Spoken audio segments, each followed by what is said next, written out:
Tonight on Greater Boston, it seems like everyone who's anyone, and plenty who are not, have weighed in on what happened between Chris Rock, Will Smith, and Jada Pinkett Smith on Sunday night. So with the frenzy surrounding Rock at his first post-Oscars appearance right here in Boston tonight, is it all just gossip, or is there value at looking how these conversations have been unfolding differently among different groups of people? Plus, Boston Pride Captain and all-time Premier Hockey Points leader Jillian Dempsey joins us on her historic win and the very different world she inhabits at the top of her game than men at the top of theirs. It's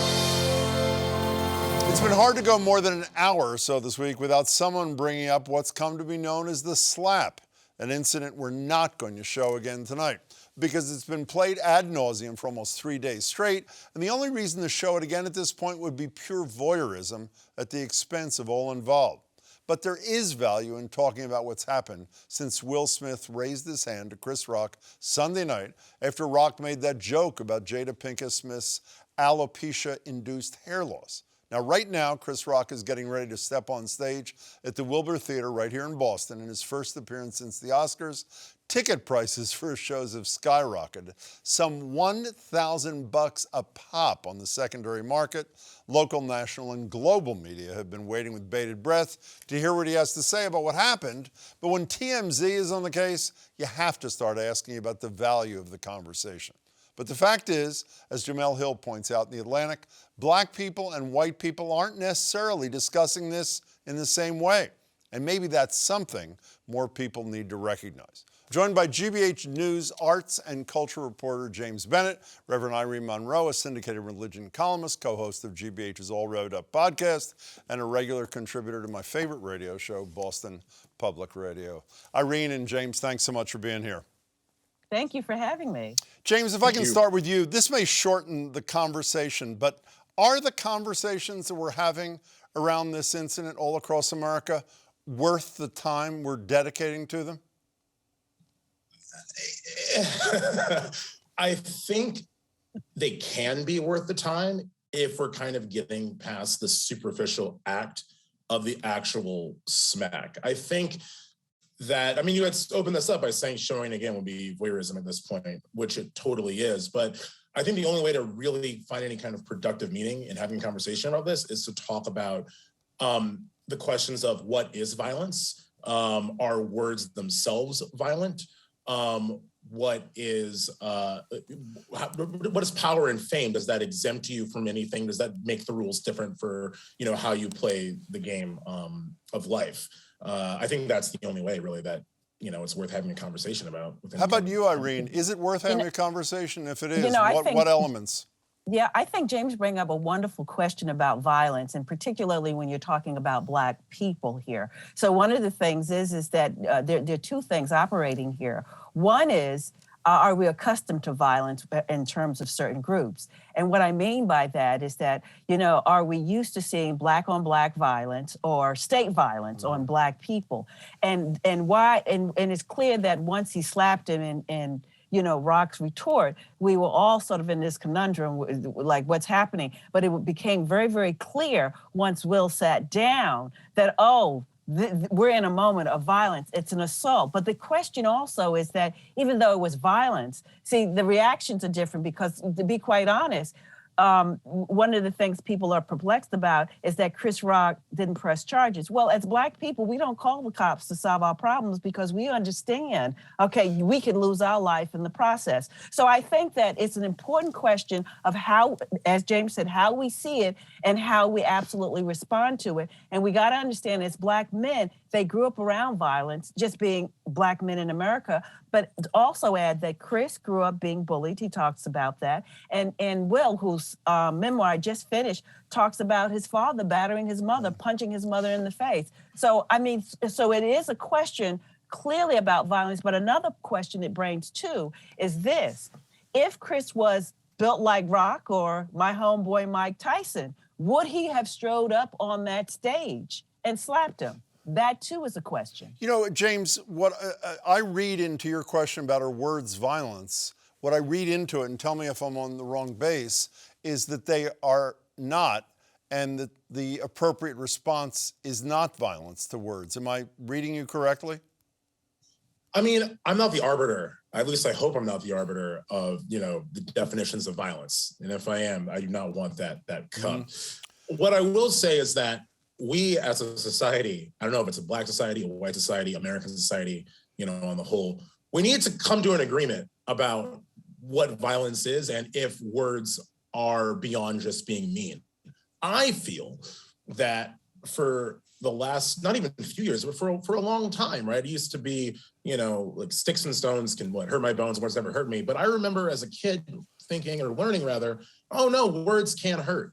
And violence is the infliction of pain, effectively. Words can hurt. And so you have to then think, well, by that logic, if words can be violent, if it just goes beyond growing a thick skin and just letting it kind of slide off your back, then is violence in the form of a smack acceptable? It's not a punch, but it is. It's kind of like it's a touch-up. It's, you say the wrong words and you will get touched. Irene, Jamel Hill wrote a really interesting point in The Atlantic talking about there are two Americas, how Black America sees this versus white America. And she made clear she's not saying every Black person sees it one way, every white person sees it another, but she picks Tiffany Haddish as an example of Black response. When I saw a Black man stand up for his wife, that meant so much to me. She picks Judd Apatow as a white person saying that Smith could have killed him. And then, of course, there's Jim Carrey, another white guy, a comedian. Here he is on CBS Morning Show yesterday morning. I was sickened. I was sickened by the standing ovation. I felt like Hollywood is just spineless. I'd announced this morning that I was suing Will for $200 million because that video is going to be there forever. It's going to be ubiquitous. You do not have the right to walk up on stage and smack somebody in the face because they said words. Was Jamel Hill on to something, Irene, in your estimation? Oh, absolutely here. And Tiffany's remark highlights it in so many ways here. Black men historically, from slavery to Jim Crow, even to present day, have not had a chance to defend Black women's honor.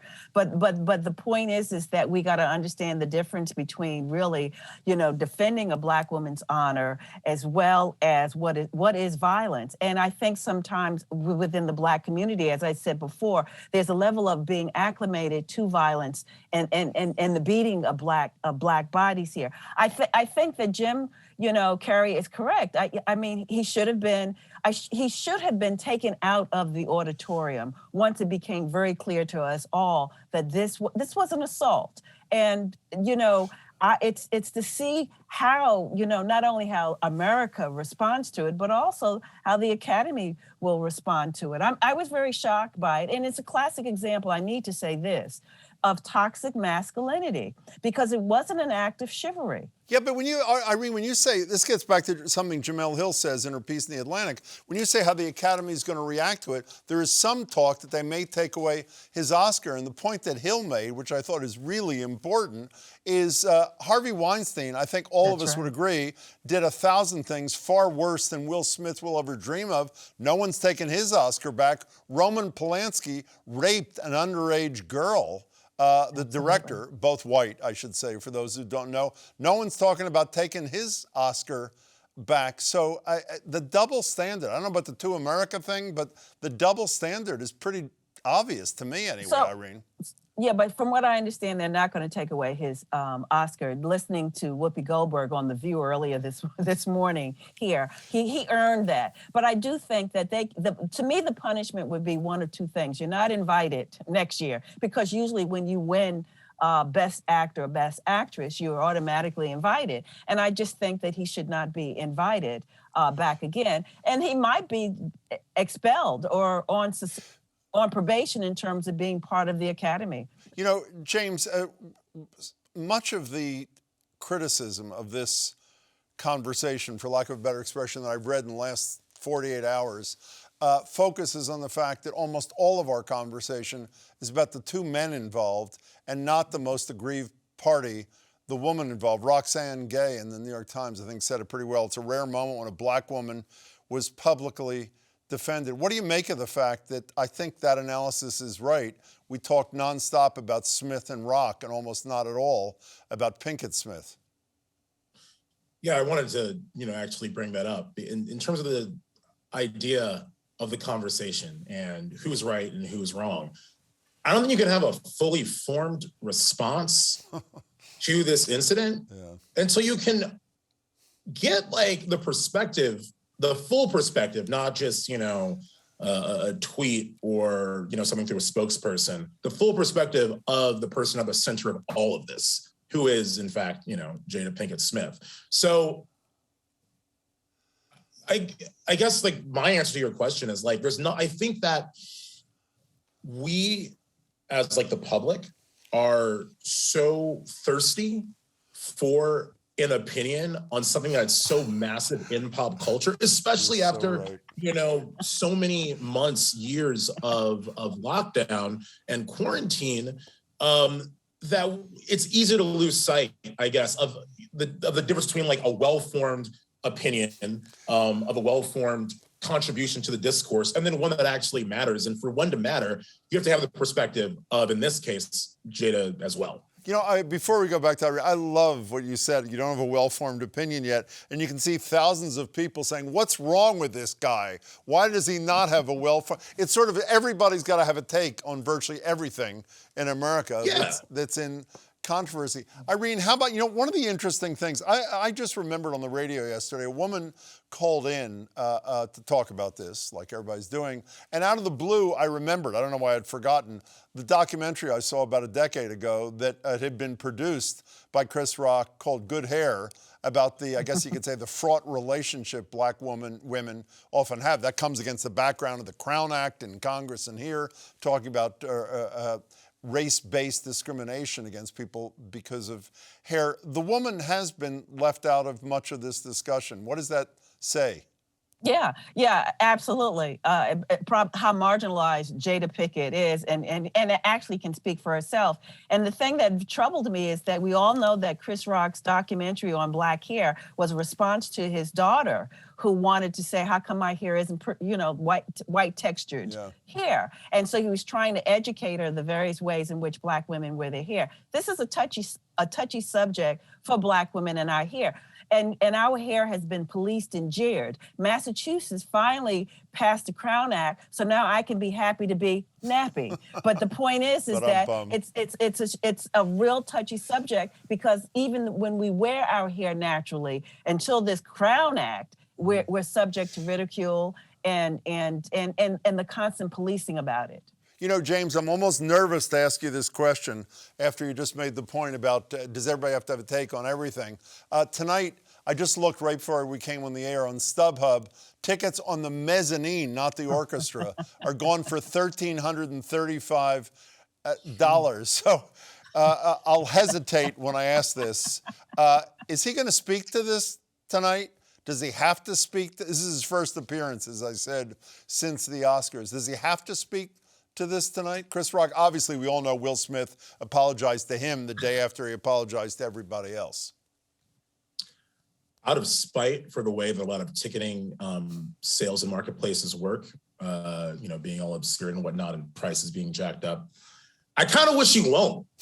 I mean, in a weird way, this is between Jada primarily and Will and Chris. It's our business insofar as it prompts us to think about what are lines, where are they drawn, and when and how can they be crossed. But I understand that I'm not a comedian, but I understand that in comedy, a lot of it is in fact personal, but a lot doesn't mean all. And I think that it is weirdly voyeuristic. If you're going to be paying $1,300 just to go to this show to see what Chris Rock has to say about getting smacked upside the head by Will Smith at the Oscars, I wish you won't say anything. I wish it leaves you hanging. Am I right in saying that none of the three of us will be there tonight? Is that correct? Oh, you can bet your last dollar I won't be there. James Bennett, Irene, Monroe, I really appreciate your time and your thoughts. Thanks so much to both of you. Thank you. Thank you. Thanks. Next up, the story of a Boston athlete who headed to Florida, won a championship, and became the most decorated player in their league. No, we're not talking about Tom Brady. This is the story of Boston Pride Captain Jillian Dempsey, now a three-time Premier Hockey Federation champion and the league's all-time leading point scorer.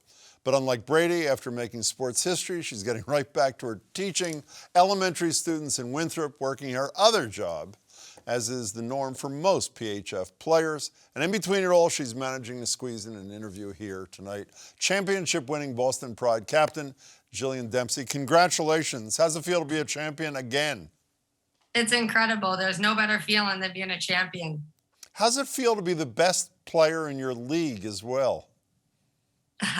I think that's a very gracious comment, but I'm mostly just incredibly proud of our team and what we were able to accomplish together.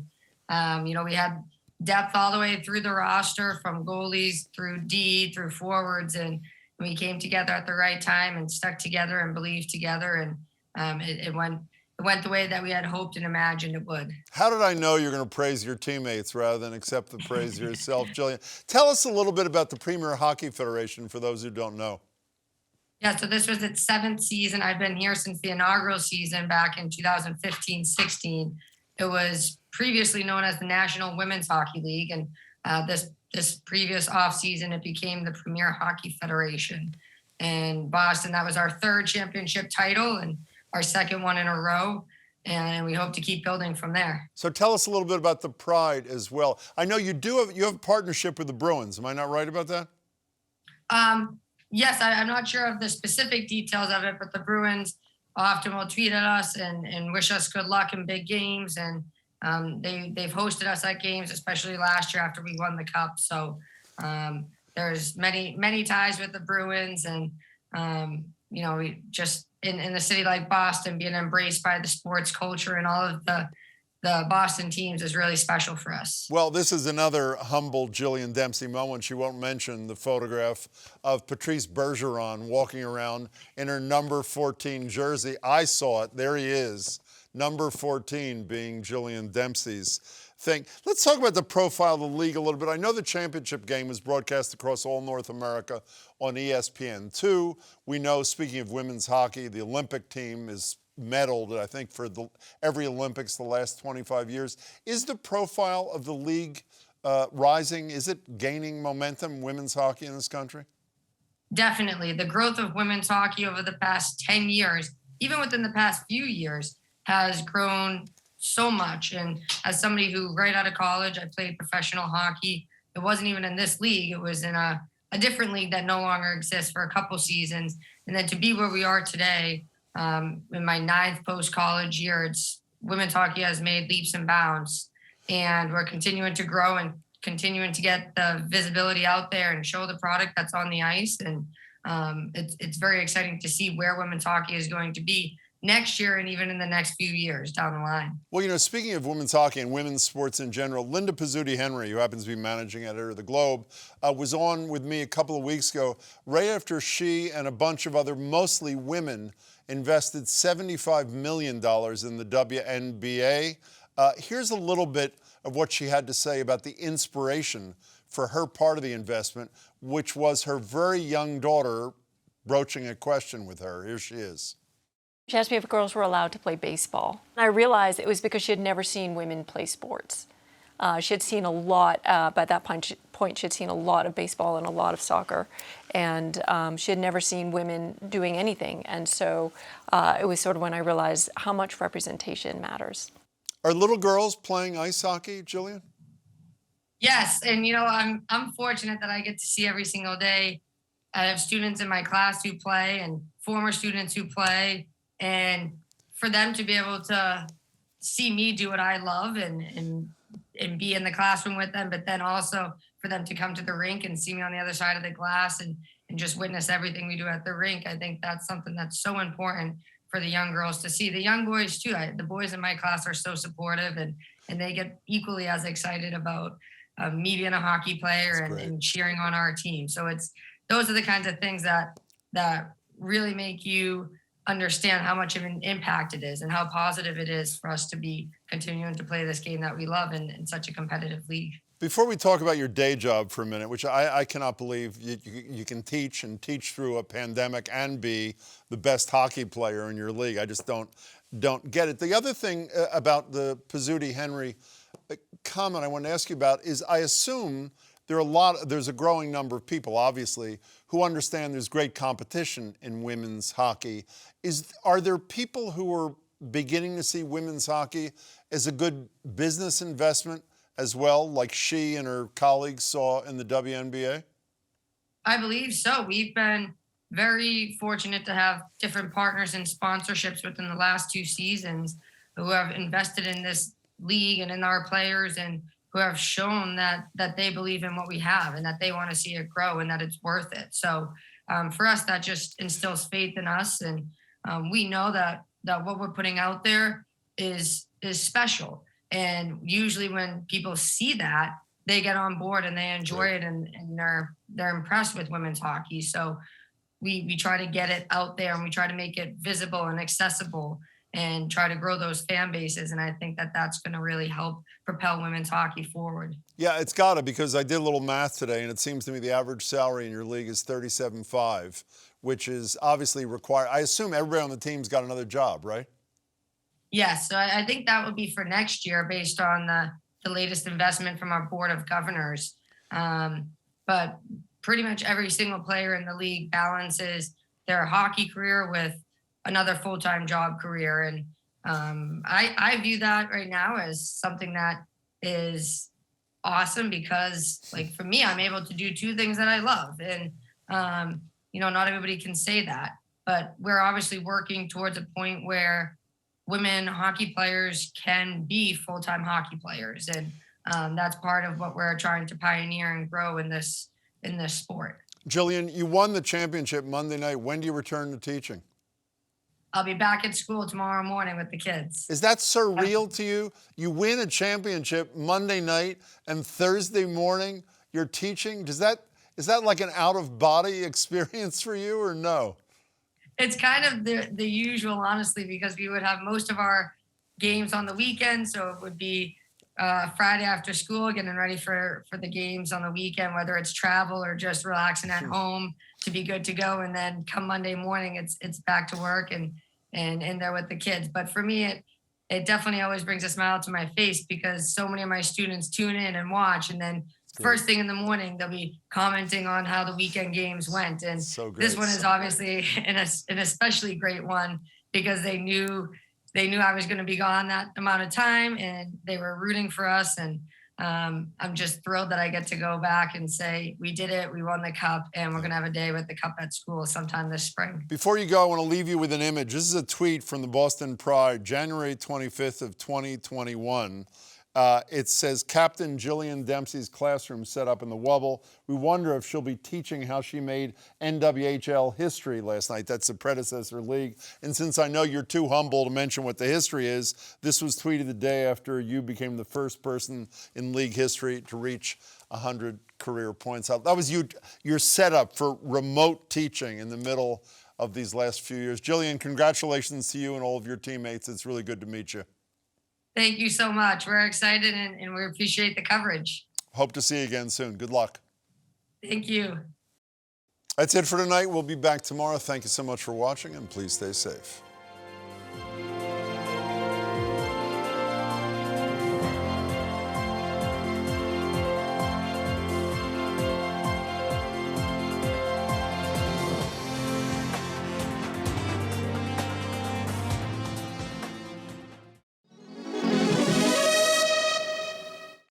Hey folks, Edgar B. Herwick III here from GBH's Curiosity Desk, where you ask questions and I find answers. Today we're at the famed Massachusetts Institute of Technology, where thanks to a question from New Hampshire's Lorraine von Snydern, we are literally chasing rainbows.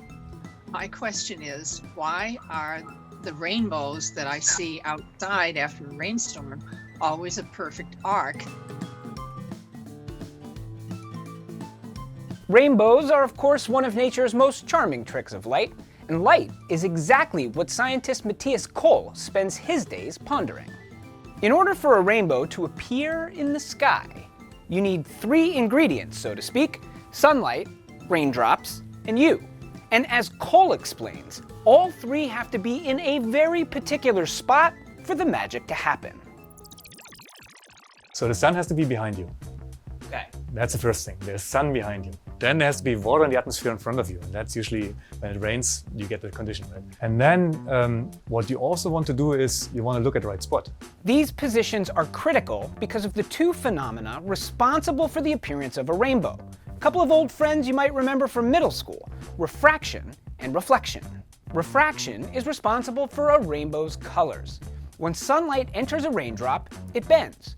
White light, like sunlight, is comprised of a spectrum of colored light. Now, each color is at a slightly different wavelength and bends at a slightly different angle when it enters the droplet. All of a sudden we get the splitting of colors, where the reds and the oranges and the greens and the blues go in slightly different directions. After the light enters the raindrop and is split into its component colors, a small portion of it reflects off the back and heads in a new direction. With each color now on a slightly different path, it refracts one more time as it's leaving the droplet and heads back down toward the Earth at a very precise angle. 40 degrees for the red, about 42 degrees for the violet, with the other colors in between. And that's just one raindrop. All of this is happening at an incredible scale, with literally billions of rays of light hitting billions of raindrops. It happens in every raindrop. As long as it sees the ray of sun, it will do that refraction, reflection, refraction thing. But if you're not standing in the right position, you will not see this by most of the raindrops. But if you are in the right position, that magic angle between 40 and 42 degrees, there will be raindrops galore, throwing innumerable beams of distinct red, orange, yellow, green, blue, indigo, and violet light right at you. And the raindrops that are at that perfect angle relative to the sun and you form a distinct shape. All the droplets that are on this arc are going to send the light in the right direction for me to Yeah. catch it. So we have to think about it three-dimensionally, Yeah. right? So it's like this. Exactly. And my elbow's kind of my eyes in Your this elbows would be scenario, your right? eyes in the scenario, exactly. You can think of it like a cone, with you at the point and the rainbow appearing along the circumference of the base. Now, as for why the entire circumference doesn't light up like a rainbow, well, the ground gets in the way. If you could get up high enough so that there's a lot of rain below your feet, well, Cole says, imagine you're Jack on a beanstalk. And as he climbs up, this arc would actually shift with him, but extend further and further below and start to actually, once it's in half arc, start to arc back on itself. And as he climbs higher and higher, this arc might close. And all of a sudden you don't have an arc, but you have a circle. A rain circle. A rain circle. Not a rainbow anymore, a rain circle. And if you think rain circles are cool, consider this. All of those individual raindrops that are making the rainbow that you see are unique to your position, and they're changing constantly, moment to moment. So forget about leprechauns and pots of gold. The real magic is in the science, and the fact that anytime you see one, you are literally standing in the center of your own personal rainbow. Don't forget to like and subscribe, and perhaps most importantly, let me know what you are curious about. Because no matter how colorful the question, I might look into it for you. I'm Edgar B. Herwick III. Stay curious out there. Oh, tasty rainbow. It's not vomit, it's a rainbow. The Curiosity Desk is sponsored by Emerson College, inspiring curiosity and creative expression in all of us.